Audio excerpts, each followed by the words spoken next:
on the Skype line. All right, okay, Mr. Swana, just before I come to you, I'm going to play a clip, and it talks about this Africa and this one continent and this borderless continent that he's been pushing, and I've heard this message over and over again. Let's just listen to what he said.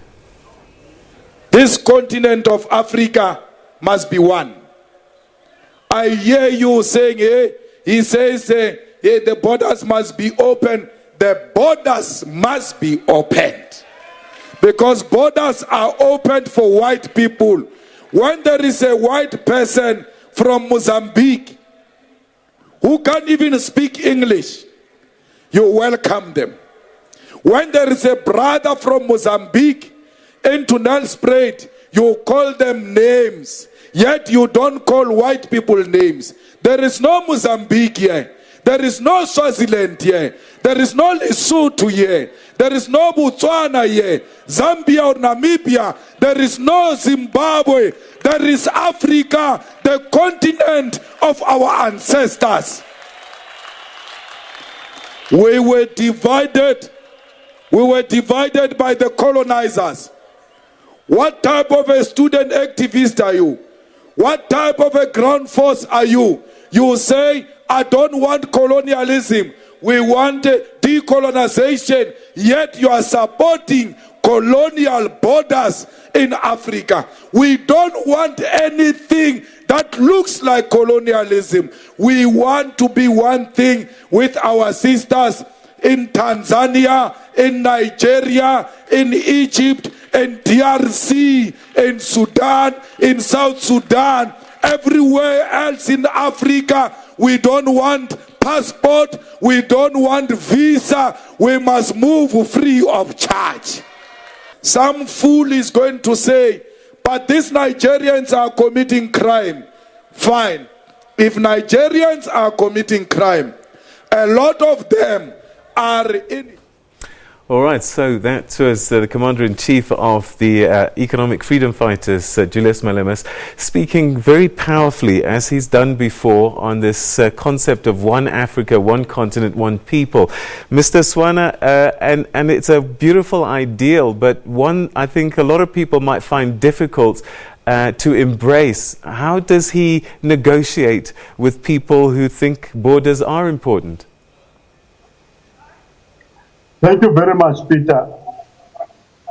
First of all, we must understand that there are people from an economics perspective who are arguing that Africa has got a lot to gain by integrating into one common market, to engage as a bloc with Asia, Europe, and the Americas.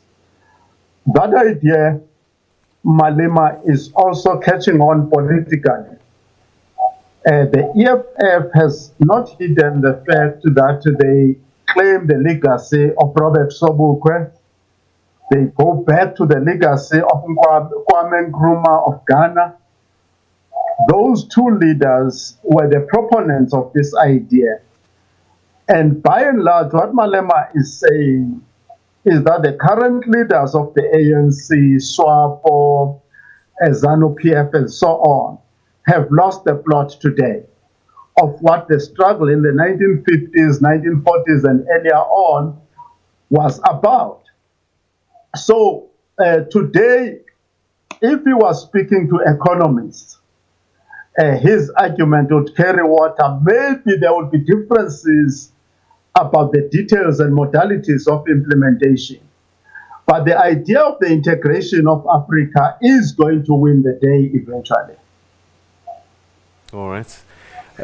Your thoughts, Prof? Look, it's pretty much an ideal situation that I think a lot of people would like to see being achieved, but it doesn't take away the fact that we still have cultural differences that may very well be the impediment towards a project that has been in the pipeline for so many decades, and yet it seems to fail to take off from the ground for various reasons. You still have politics of nationhood that wants to retain that so-called artificial picture of a colonial Africa that must retain its colonial architecture for various reasons. I find it very difficult at a time when globally you have a movement such as Brexit, for instance, that wants to resuscitate the move towards the maintenance of the nation state, as it were, without necessarily promoting politics of integration. It's going to be difficult. It does make political sense, and I very much sympathize with that call, but I think equally we need to sit down and look at its feasibility from a political, technical point of view.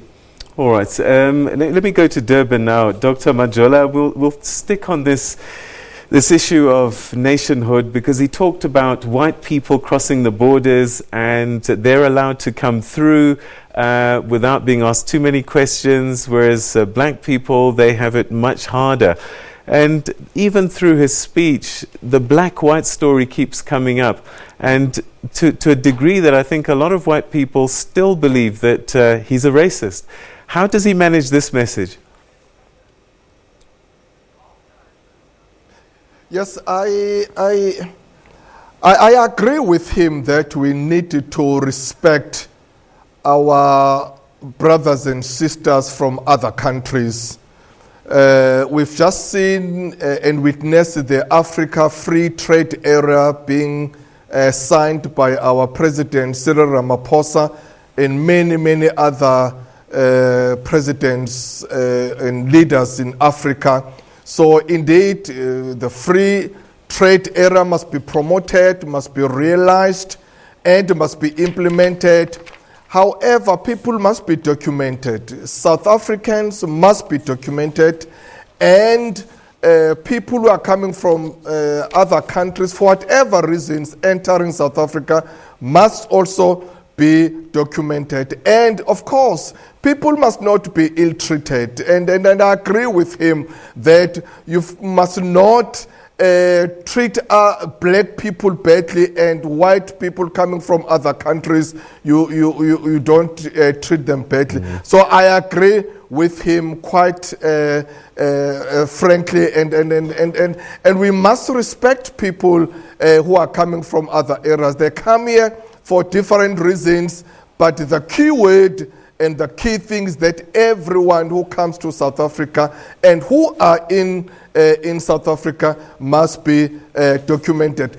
I find him it's very ironical with the huge hatred that he has towards Rupert, that he even wants to assist him pack his bags and assist him to leave the country.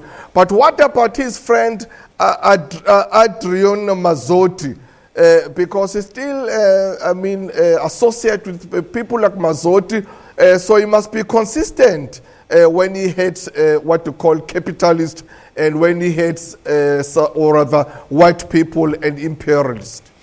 All right, you bring us to the next area that I wanted to interrogate a little bit, and he talked a lot about corruption. He talked about various personalities.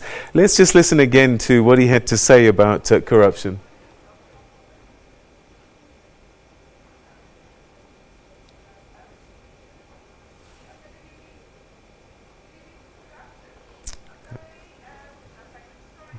All right, okay, all right. All right, so we're going to listen very briefly to what this Commander-in-Chief said about corruption. And again, he was naming a number of people in his speech throughout. And he said often that people say that this party is about EFF versus Zuma, EFF versus Praveen, EFF versus ANC. But it is much, much more than that. But let's listen to what he had to say about corruption. The people of Mpumalanga, Colin, have said they want people who expose corruption. They don't want people who sleep with corruption. They don't want people who protect corruption. They are poor as they are because of corruption that is taking place here in Mpumalanga. The people of Nkangala, they are still queuing, looking for water. They want water in their homes. They will never get water because the corrupt leaders of the ANC steal everything and smoke everything they see. Now, DD has smoked the money that was supposed to be given to people of Mpumalanga.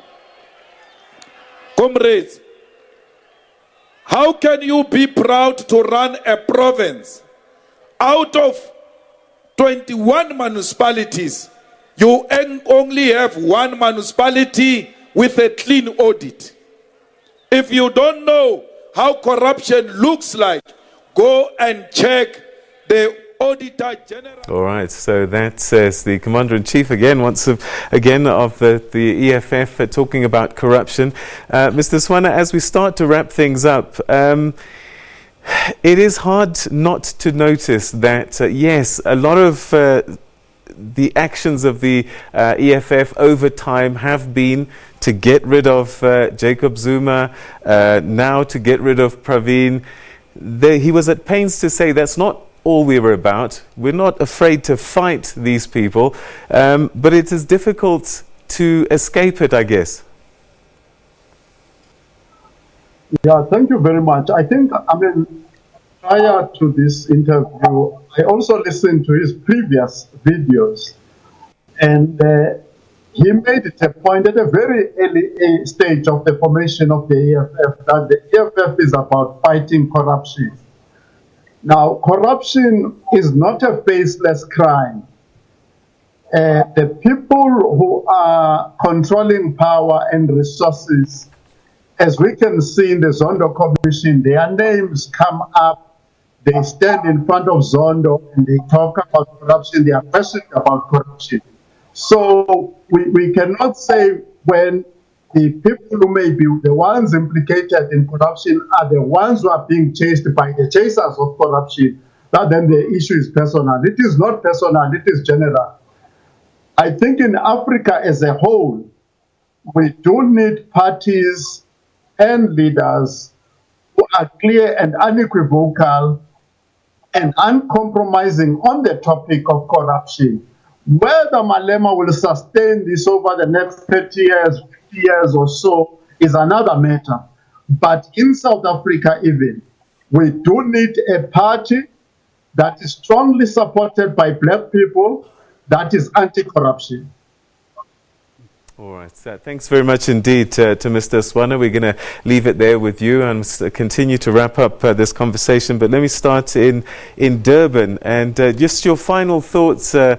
Majola, on what we've been talking about. Perhaps round it up for us, what we've heard today and what it means for the EFF for the next 6 years maybe. Yeah, I was disappointed really from his speech. I was expecting him to give us more highlights and lowlights over the last 6 years. But he spent a lot of time lambasting ANC and other people.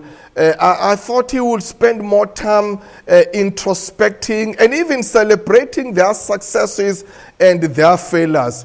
And I agree with him that leaders are hard workers, leaders are humble and are focused, but we must emphasize as well that leaders are principled people, leaders are ethical, they are credible, they are accountable, and they are responsible. So whatever he says, he must be exemplary, because leadership is modeling. People, they see what you say, or rather they see you and they want to follow what you are doing and what you are saying.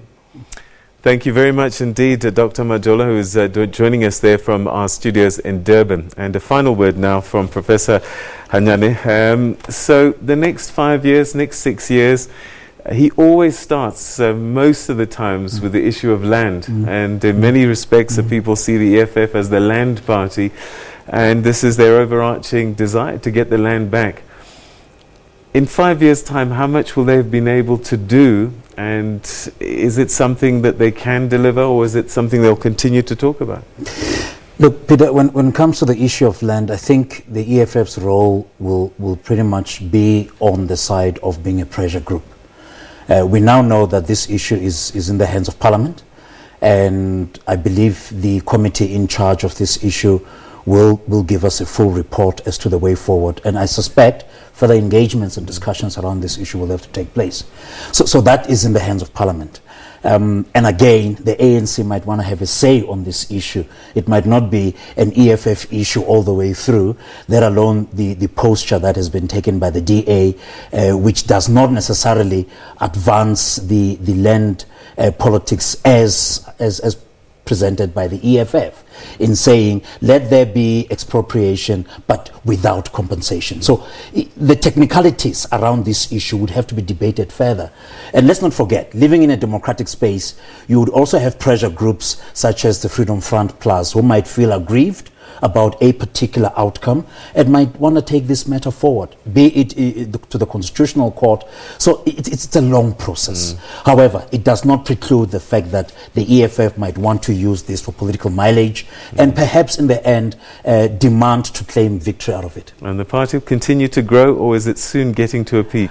I think it will be a slow growth, given the fact that generally the ANC is on the verge of trying to put its train back on the track through the Ramaphosa ticket. Whether he succeeds through these minor scandals that have come through, it's another matter. But if he does, his next job would obviously to ensure that there's unity. And if that unity is achieved, which is a long ask, nonetheless, it might prove to be the antithesis of the growth of the EFF going forward. All right. So Professor Hanyane, thanks so much indeed for coming through and joining us on this discussion on the celebration of 6 years of the EFF. All right, we're going to take a quick break, and when we come back, we continue with more right here on SA Today.